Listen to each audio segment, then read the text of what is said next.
అన్నదాత అన్నదాత మీ అన్నదాత, చెమటోడ్చి ఆహారాన్నందించే రైతన్నా, అనునిత్యం నీ కండదండగా నిలిచే నేస్తం ఎవరన్నా. అన్నదాత అన్నదాత మీ అన్నదాత.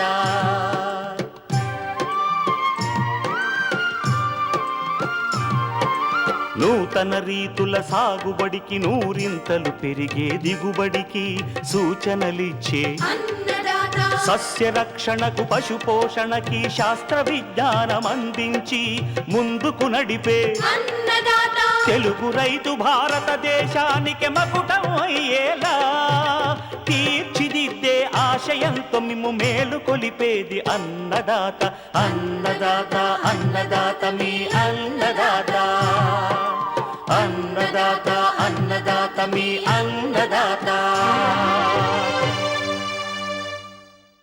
అన్నదాత ప్రేక్షకులకు నమస్కారం. ఈనాటి ముఖ్యాంశాలు: మిరప నాణ్యత పెంచే కోతానంతర జాగ్రత్తలు,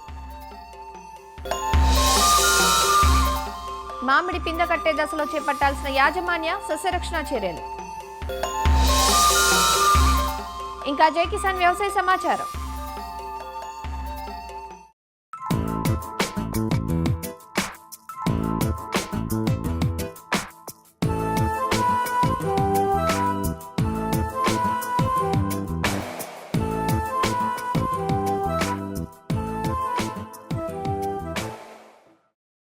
ఫలరాజు మామిడి తోటలు ప్రస్తుతం పూత కాపు దశలో ఉన్నాయి. చాలా తోటలు కీలకమైన పిందకట్టు దశలో ఉన్నాయి. ఈ దశలో మొక్కకు సరైన పోషకాలు, నీరు అందించినప్పుడు మాత్రమే పిందె కాయగా మారుతుంది.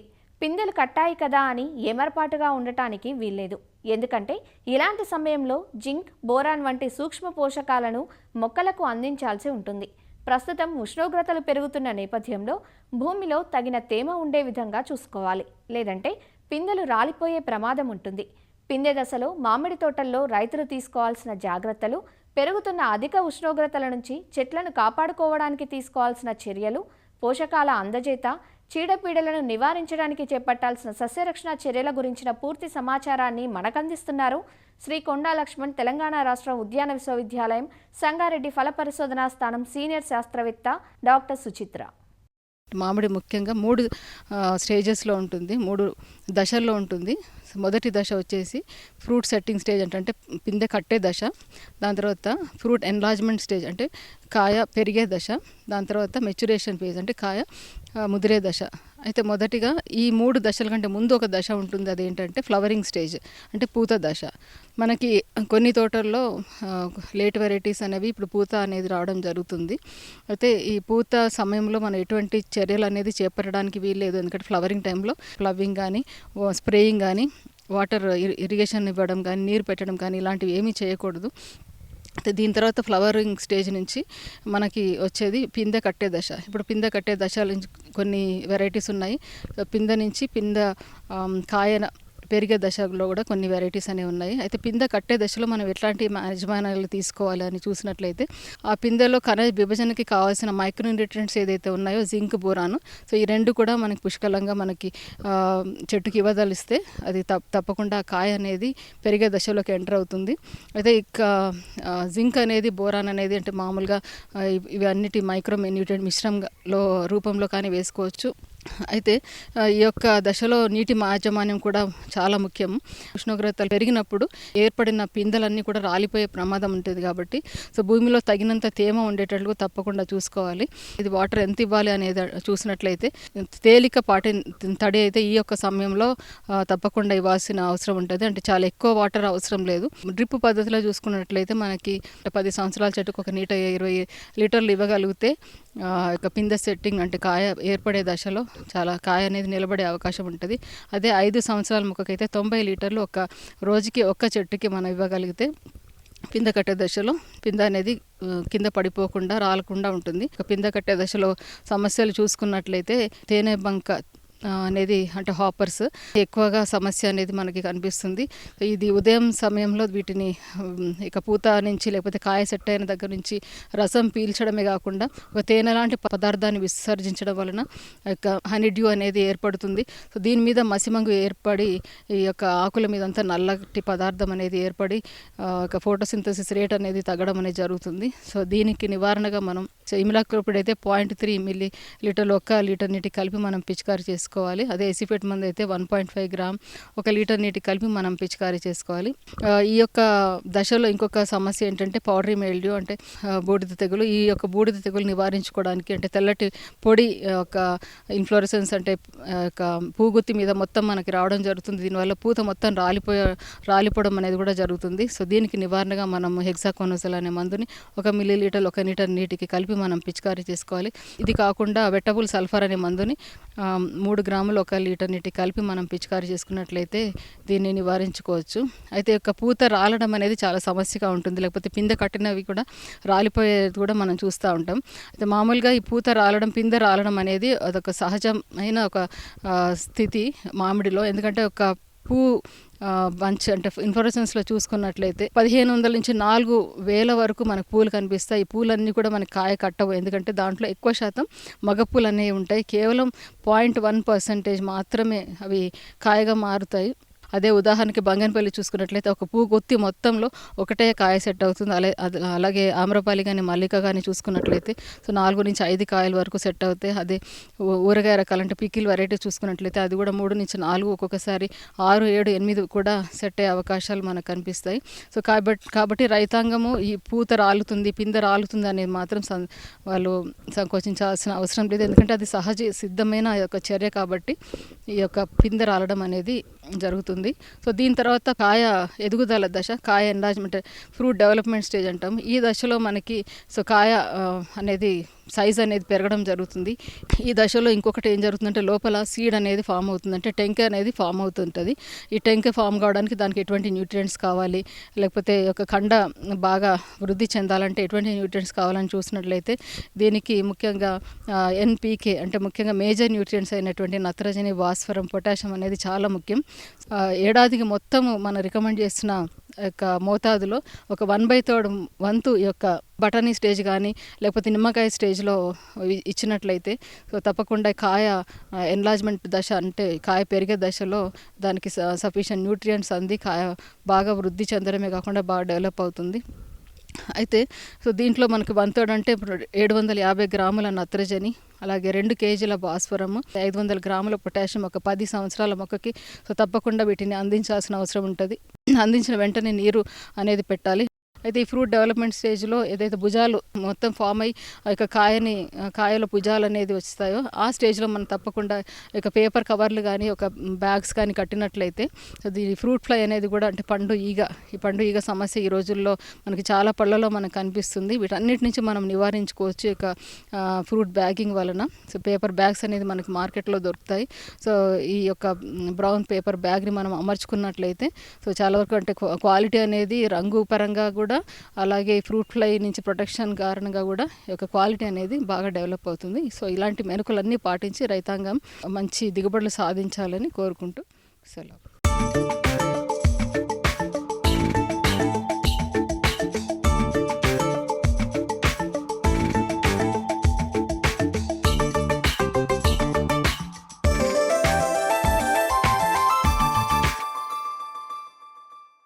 ఉభయ తెలుగు రాష్ట్రాల్లో సాగవుతున్న ప్రధాన వాణిజ్య పంట మిరప.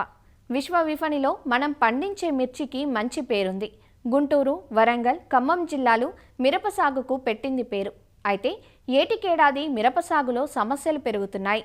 ప్రస్తుతం అన్ని ప్రాంతాల్లో మిరప చేలల్లో కోతలు చేస్తున్నారు. చాలా చోట్ల కాయకుళ్ళు తెగులు ఆశించడంతో తాలు తప్పశాతం ఎక్కువగా ఉంది. దీంతో మార్కెట్లో సరైన గిట్టుబాటు ధర లభించక రైతులు నష్టపోతున్నారు. మిర్చి సాగంతా ఒకెత్తైతే కోతానంతర జాగ్రత్తలు మరో ఎత్తు. మిరప రైతులు కోత సమయంలోనూ కోతానంతరం సరైన జాగ్రత్తలు తీసుకుంటే కొంతవరకు నష్టాలను అధిగమించే వీలుంది. కోత, ఆరుదల సమయంలో చేపట్టాల్సిన ఆ జాగ్రత్తలేవో ఇప్పుడు తెలుసుకుందాం. మిరప పంట రకాల ఎంపిక, పంట వేసే సమయం మరియు వాతావరణ పరిస్థితులను బట్టి 150 నుంచి 180 రోజుల్లో చేతికంది వస్తుంది. నారు నాటిన 50 నుంచి 60 రోజులకు పూత వస్తుంది. పూత వచ్చిన సుమారు నెల రోజులకు పంట మొదలవుతుంది. మొదటి పంటను పచ్చిమిరప కింద కోసి తీసుకుంటారు. అనంతర కోతలను ఎండుమిర్చికి వదులుతారు. మిరపలో మంచి దిగుబడులు పొందటానికి రకాల ఎంపిక చాలా ముఖ్యం. ఎకరాకు సూటి రకాలైతే 25 క్వింటాళ్లు, హైబ్రిడ్ రకాల్లో 35 నుంచి 45 క్వింటాళ్లు ఎండుమిర్చి దిగుబడి రావటానికి అవకాశం ఉంటుంది. మిరపకాయల రంగు, ఘాటు, నాణ్యతను నిర్దేశిస్తాయి. మిరప నాణ్యతా ప్రమాణాలలో తేమ ప్రముఖ పాత్ర వహిస్తుంది. కాయలు కోసినప్పుడు 75 నుంచి 80% తేమ ఉంటుంది. దీనిని 10 నుంచి 11% వచ్చే వరకు ఆరబెట్టుకోవాలి. కాయ పొడవుగా ఉండి గింజల శాతం, వాటి బరువు, మంచి రంగు, ఘాటు కలిగిన కాయలు నాణ్యమైనవి. మిరప సాగులో కోతకు ముందు తీసుకోవాల్సిన జాగ్రత్తలేంటో చూద్దాం. కోతకు ముందే పంటకు నీటి తడులివ్వాలి.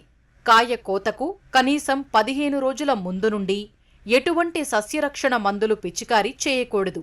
చేసినట్లయితే మిరపకాయల మీద అవశేషాలుండే ప్రమాదం ఉంటుంది. మిరప కోత సమయంలోనూ కోత అనంతరం తీసుకోవాల్సిన జాగ్రత్తలేంటో చూద్దాం.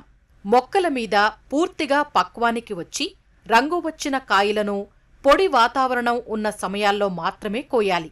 కాయల్ని మొక్క మీద మరీ ఎక్కువగా పండనిస్తే కాయలు ముడతలు పడడమే కాకుండా సూర్యరశ్మి అధికంగా సోకి రంగు తగ్గి నాణ్యత కోల్పోతాయి. అలానే కాయ మొక్క మీద అరపండినట్లయితే కాయ పండిన వెంటనే ముడతలు పడి నాణ్యత కోల్పోతుంది. కాయలు పండిన తరువాత ఎక్కువ కాలం మొక్క మీద ఉంచినట్లయితే ఎండిన తరువాత పాలిపోయినట్లు కనిపిస్తాయి. అందువల్ల కాయలను రంగు తిరిగిన వెంటనే కోయాలి. ఇలా కోసినట్లయితే ఎండిన తరువాత తొడిమ ముడత పడక కాయలకు మంచి నిగారింపు వస్తుంది. వీలైనంతవరకు కాయకుళ్ళు తెగులు, కాయతొలుచు పురుగు ఆశించిన కాయలను వేరు చేసుకోవాలి. కాయ నాణ్యత, దిగుబడులు పెరగాలంటే సరైన సమయంలో కోయటంతో పాటు ఎప్పటికప్పుడు పండిన కాయలను తరచుగా వీలైనన్ని ఎక్కువసార్లు అంటే 7 నుంచి 8 కోతలు కోయాలి. కాయలు కోసిన తరువాత ఒకరోజు రాశిగా పోసి పట్టాలతో కప్పినట్లయితే కాయలన్నీ సరిసమానంగా పండుతాయి. కాయలు నేలపై నేరుగా గాని లేక ఇసుక లేదా పేడ అలికిన కళ్ళాలపై గాని ఆరబెట్టకూడదు. ఇలా ఆరబెట్టినట్లయితే ఆస్పరిజిల్లస్ అనే శిలీంధ్రం వలన ఆఫ్లాటాక్సిన్ అనే విష పదార్థాలు సోకే ప్రమాదం ఉంటుంది. దీనివలన కాయ నాణ్యత దెబ్బతింటుంది. కోసిన కాయలను పాలిథీన్ పట్టాల మీద కానీ శుభ్రమైన కాంక్రీటు కళ్ళాల మీద మాత్రమే ఆరబెట్టుకోవాలి. 10% మించి ఎక్కువగా తేమ ఉండకుండా కాయలను పలుచగా పోసి కనీసం 15 నుంచి 20 రోజుల పాటు తిరగతిప్పుతూ ఎండబెట్టుకోవాలి. కాయలు ఎండకపోతే రంగును, మెరుపును త్వరగా కోల్పోతాయి. కాయలను రాత్రిళ్లు మంచుబారిన పడకుండా పరదాలు కప్పి ఉంచుకోవాలి. కాయలను ఎండబెట్టేటప్పుడు దుమ్ము, ధూళి, చెత్త చెదారం చేరకుండా శుభ్రంగా చేసుకోవాలి. తెగులు ఆశించిన తాలుకాయలు ఏరి వేరు చేసుకోవాలి. అకాల వర్షాలకు గురికాకుండా, మంచు బారిన పడకుండా, రంగు కోల్పోకుండా ఆధునిక డ్రయ్యర్లలో లేదా బ్యారెళ్లలో గానీ ఎండబెట్టి నాణ్యమైన మిరపకాయలను పొందవచ్చు. ఇలా ఎండబెట్టుకున్న మిరపకాయలను నిల్వ చేయడానికి తేమ లేనటువంటి పొడి గోనె సంచులను వాడుకోవాలి. ఎండిన కాయలను గోనె సంచులలో నింపేటప్పుడు కాయలపై నీరు చల్లకూడదు. నిల్వ చేసిన బస్తాలకు తేమ తగలకుండా అడుగున చాపలు లేదా వరిపొట్టు, కర్ర చెక్కలు లాంటివి పరుచుకోవాలి. గోడల నుండి 50 నుంచి 60 సెంటీమీటర్లు ఎడంగా బస్తాలను పేర్చుకోవాలి. శీతలీకరణ గిడ్డంగుల్లో నిల్వ చేస్తే కాయలు 8 నుంచి 10 నెలల వరకు రంగు, నాణ్యత కోల్పోకుండా ఉంటాయి. కాయలు రంగు రావటానికి నిషేధిత కృత్రిమ రంగులను వాడకూడదు. నిల్వ చేసిన మిరపకాయలను అప్పుడప్పుడు ఎండబెడుతూ ఉండాలి. ఇలా అన్ని రకాల జాగ్రత్తలు పాటించినట్లయితే మిరపలో నాణ్యమైన దిగుబడులు రైతులు పొందవచ్చు.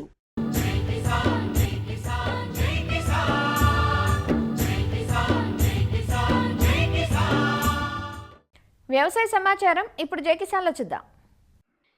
ఎన్టీఆర్ జిల్లా గంపలగూడెం మండలం అనుమోలు లంకలో బర్డ్ ఫ్లూ లక్షణాలతో వేలాది కోళ్లు మృత్యువాత పడ్డాయి. దీంతో జిల్లా యంత్రాంగం అప్రమత్తమైంది. వ్యాధి ప్రభావిత ప్రాంతాలను జిల్లా పశుసంవర్ధక శాఖ అధికారులు పరిశీలించారు. ఇతర ప్రాంతాలకు వైరస్ వ్యాపించకుండా చర్యలు చేపడుతున్నారు. జిల్లాలో 17 ర్యాపిడ్ రెస్పాన్స్ బృందాలను ఏర్పాటు చేశామని, వీరు కోళ్ల ఫారాలను సందర్శించి బయోసెక్యూరిటీ విధానాలను రైతులకు వివరిస్తారని ఎన్టీఆర్ జిల్లా పశుసంవర్ధక శాఖ జాయింట్ డైరెక్టర్ హనుమంతరావు చెప్పారు. ఇతర జిల్లాలు, ఇతర రాష్ట్రాల నుంచి కోళ్ల రాకపోకలు రాకుండా సరిహద్దుల వద్ద నిఘా ఏర్పాటు చేసి నిలిపేస్తున్నట్లు ఆయన చెప్పారు. బర్డ్ ఫ్లూ వ్యాధి లక్షణాలు కనిపిస్తున్న నేపథ్యంలో రైతులు, కోళ్ల పెంపకందారులు తగిన జాగ్రత్తలు తీసుకోవాలని సూచిస్తున్న జాయింట్ డైరెక్టర్ హనుమంతరావుతో ఈటీవీ ప్రతినిధి సూర్యారావు ముఖాముఖి చూద్దాం. తూర్పు పశ్చిమ గోదావరి జిల్లాలతో పాటు ఎన్టీఆర్ జిల్లాలోనూ బర్డ్ ఫ్లూ లక్షణాలతో కోళ్లు చనిపోతున్నాయన్న వార్త కలకలం సృష్టిస్తుంది. దీనిపైన అధికార యంత్రాంగం ఇప్పటికే అప్రమత్తమైంది. ఈ గంపలగూడెం మండలం అనుమోల లంకలో వేలాది కోళ్లు మరణించి అక్కడ సంఘటన స్థలాన్ని పరిశీలించి ఈ శాంపిల్ని అయితే ల్యాబ్కు పంపించారు.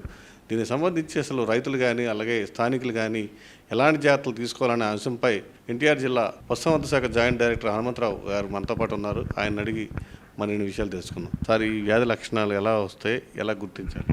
బర్డ్ ఫ్లూ లేదా ఏవియన్ ఇన్ఫ్లుయెంజా అటువంటి వ్యాధి కోళ్లలో H5N1 అంటారండి. ఇది ఒక వైరస్ వలన వచ్చేటువంటి వ్యాధి.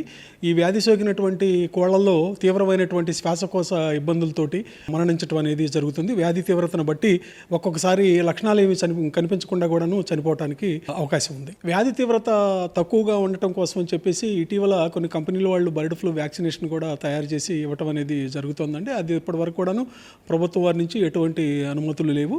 ఈ కోళ్లలో వ్యాధి నిరోధక శక్తిని పెంపొందించుకోవడానికి ఇమ్యూన్ బూస్టర్స్ లాంటి వాడుకోవటం, అదేవిధంగా వ్యాధి తీవ్రత తక్కువగా ఉన్నప్పుడు కనిపించేటువంటి లక్షణాలు ఏమిటంటే శ్వాసకోశం ఇబ్బంది ఉండటం, అదేవిధంగా కూమ్స్ వ్యాటిల్స్ ఎర్రగా మారటం, కొద్దిగా కోళ్ళు నీరసంగా ఉండటం అనే దాన్ని గమనించి వెంటనే యాంటీవైరల్ డ్రగ్స్ కనుక వాడుకున్నట్లయితే కొంతవరకు వ్యాధి తీవ్రతని తగ్గించుకోవచ్చు. ఎన్టీఆర్ జిల్లాలో ఒక గంపలగూడెం మండలంలో వచ్చిందా, లేకపోతే ఎక్కడైనా ఐడెంటిఫై చేశారా? ఎన్టీఆర్ జిల్లాలో గంపలగూడెం మండలంలోని అనుమోల లంకలో మాత్రమే ఒక్క ఫారంలోనే నిన్న ఒక 4,000 కోళ్లు, ఈరోజు 3,000 కోళ్లు మృతి చెందటం అనేది జరిగింది. రెడ్ ఏరియా అంటే 1 కిలోమీటర్ల లోపు ఎటువంటి ఫారాలు లేవు కాబట్టి ఇంకెక్కడ కూడా ఈ వ్యాధి ప్రబలలేదండి. మేము జిల్లాలో ఒక 17 rapid response teams headed by veterinary doctor గారు ఏర్పాటు చేయడం జరిగిందండి. ఈ ర్యాపిడ్ రెస్పాన్స్ టీమ్స్ అన్ని కూడాను మన జిల్లాలో ఉన్నటువంటి 116 కోళ్ల ఫారాలని ప్రతిరోజు రోజుకు ఒక ఫారం చొప్పున ఒక్కొక్క టీము విజిట్ చేసి అక్కడ ఉన్నటువంటి యజమానికి తీసుకోవాల్సిన జాగ్రత్తల గురించి చెప్పడం జరిగిందండి. ముఖ్యంగా బయోసెక్యూరిటీ మెజర్స్ ఏ విధంగా తీసుకోవాలి, అదేవిధంగా వ్యాక్సినేషన్ షెడ్యూల్ ఏ విధంగా ఫాలో కావాలి, అదేవిధంగా శానిటైజర్స్ని ఏ విధంగా వినియోగించుకోవాలి, ఇమ్యూనో బూస్టర్స్ అటువంటి ఏ విధంగా ఇవ్వాలి, వీటన్నిటికీ మించి మరి బయోసెక్యూరిటీ మెజర్స్లో ట్రెస్ పాసర్స్ బయట నుంచి ఏ వ్యక్తులను కూడాను అనుమతించకపోవటం అనేది చాలా ముఖ్యమైనదండి. దీంతో పాటుగా అన్యూజువల్ మార్టాలిటీ, ఎక్కువ సంఖ్యలో పశువులు కనుక మరణించినట్లయితే వాటిని మాకు వెంటనే తెలియపరిచితే తదుపరి చర్యలు అనేది తీసుకుంటామని ప్రతి పౌల్ట్రీ యజమానికి కూడా మేము వివరించడం అనేది జరిగిందండి. ముఖ్యంగా తెలంగాణ రాష్ట్రంలోనూ అదే పక్క జిల్లాల్లో కూడాను ఈ వ్యాధి ప్రబలినట్టుగా నిర్ధారణ అయింది కాబట్టి ఇంటర్ స్టేట్ బోర్డర్స్, అదేవిధంగా ఇంటర్ డిస్ట్రిక్ట్ బోర్డర్స్లో 24/7 మా స్టాఫ్ అందరినీ అక్కడ ఉంచి హెచ్చరిక బోర్డులు పెట్టి ఇతర రాష్ట్రాల నుంచి, ఇతర జిల్లాల నుంచి వచ్చేటువంటి కోళ్ళని రవాణాని మేము నియంత్రించడం, అదేవిధంగా రిస్ట్రిక్ట్ చేయడం జరిగి ఆపివేయటం అనేది జరిగిందండి. చికెన్, మాంసం వినియోగించే వినియోగదారులకు ఏం సూచన చేస్తారు? సాధారణంగా ఈ వైరస్సు మరి ఎక్కువ వేడిమిలు తట్టుకోలేదు, చనిపోతుంది కాబట్టి కనీసం 100 డిగ్రీల సెంటీగ్రేడ్ వరకు ఉడికించినటువంటి కోడిగుడ్లు కానీ మాంసము తిన్నట్లయితే ఇది హానికరం కాదు.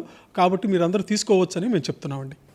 అంటే మనుషులకు వ్యాపించే అవకాశం ఉందా? ఈ H5N1 వైరస్ అనేది జూనోటిక్ వ్యాధి అండి. జూనోటిక్ వ్యాధి అంటే పశుపక్షాదుల నుంచి మనుషులకు సంక్రమించేటువంటి వ్యాధి కాబట్టి ఇది మనుషులు కూడా సోకటానికి అవకాశం ఉన్నది. కాబట్టి మరి ఈ వ్యాధి పట్ల అప్రమత్తతోటి ఉండాలనేటువంటి ఉద్దేశంతో కొంతమంది ఈ గుడ్లు, చికెన్ కూడా తీసుకోవద్దని అంటున్నారు. కానీ బాగా ఉడికించినటువంటి వాటిని తీసుకున్నప్పుడు ఎటువంటి ఇబ్బంది ఉండదండి. మరి ఇది బర్డ్ ఫ్లూ లేదా ఏవియన్ ఇన్ఫ్లుయెంజా అని నిర్ధారణ చేయటం కోసం అని చెప్పేసి భోపాల్లో ఉన్నటువంటి హై సెక్యూరిటీ ఇన్స్టిట్యూట్కి మేము శాంపుల్స్ పంపించడం జరిగిందండి. 2-3 రోజుల్లో ఈ వ్యాధి నిర్ధారణకు సంబంధించినటువంటి ఇన్ఫర్మేషన్ మనకు వస్తుందండి.